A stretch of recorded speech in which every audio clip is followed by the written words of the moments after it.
In today's video, I'm going to be explaining to you guys how to sell out your first clothing brand drop. The reason why I'm making this video is because I know you guys are struggling with your first ever drop as I did myself. So here are the steps I would take if I were to make a new brand that has no social proof and no connections. So let's assume that you have your first drop and it's 50 pieces to sell, because typically for manufacturers MOQ it's usually 50. So that's the criteria we're going to be looking at for this video. So when you first start off, you have to have at least 300 Instagram followers. The reason why is you need at least a little bit of social proof to prove that you're even a real brand or you're not just a scammer. So there are many ways to go around this. One, you just keep posting organic, which we'll get into. And two, you can even buy your own Instagram followers if you want to. And if you do that, I recommend doing a drip feed. Just look it up online, how to buy Instagram followers with the drip feed. And number two, it's pretty self-explanatory. You have to have a good website. If it's a terrible, shitty website, no one's gonna take you seriously or buy your product. And number three, you have to have a niche. If you don't have a niche, there's no one you're selling to. So let's say you're making a fitness brand, right? Do you even know what type of niche you're in the fitness industry? For example, there's brands like Alo that are like everyday wear. It's not exactly for the gym or like grinding out. While there's brands that are more trendy for younger people like Young LA. Well, Alo is typically for like older people in their like 30s, maybe late 20s, just everyday wear essentials. And the best way to find that is typically what kind of clothes do you like?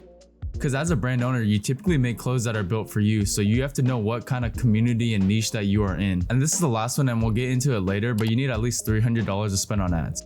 And now that we have the criteria that it's 50 pieces to sell and all the things that you need, here's how I would actually go about doing this. When you first start off your brand, I would get a lot of content first. So I would get a lot of flats, a lot of pics and reels. And then basically I would start posting consistently, organically every single day. So again, with the gym brand example, if I were to start a gym brand, I would follow the trends that Young LA is doing. Basically, the goal throughout this period is to build interest. You want to build a community and followers that are possibly interested in this product. Because even though you already bought the bulk, you don't even know if people are interested in your product. And that's a whole nother issue with beginner brands that we'll get into in another video. But after you do this for at least 2 weeks, you're gonna want to drop. And then on drop day, you're gonna fail. You're gonna get maybe one sale, maybe two sales. But it's okay because that wasn't the whole point of the whole entire process before. Because you have to go into it knowing you're not gonna get any sales because you're a nobody. But now what you want to do is basically run ads on the videos that you made those past 2 weeks. Basically, you want to run a CBO campaign at $30 per day. Make sure that it's broad. If you don't know how to run ads, I can also make another video on how to do that as well. I would focus on running flats for beginner brands. One, it shows the product more and it's usually more successful. And two, for the on-body reels, the competition is just too big. There's brands that have way better content than you, so they're typically gonna buy from them. And since this is your first ever collection and you didn't validate your product, I would be happy with at least breaking even as well. So if you have a break-even ROAS, you should be happy with that. And now just know with your first ever drop, the goal isn't to be profitable. The goal is to build a customer base that's gonna pay you back in the future.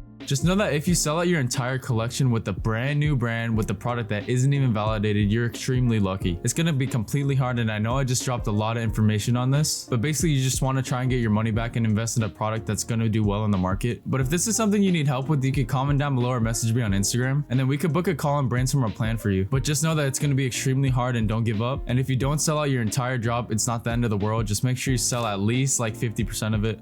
And if it's not selling, just move on from it. Just take the loss. Just keep it on your website and down the line people will buy it. But obviously you're not going to advertise it and waste money if it's not succeeding. If you guys also want me to make any other tutorial videos, comment down below, and thank you guys for watching.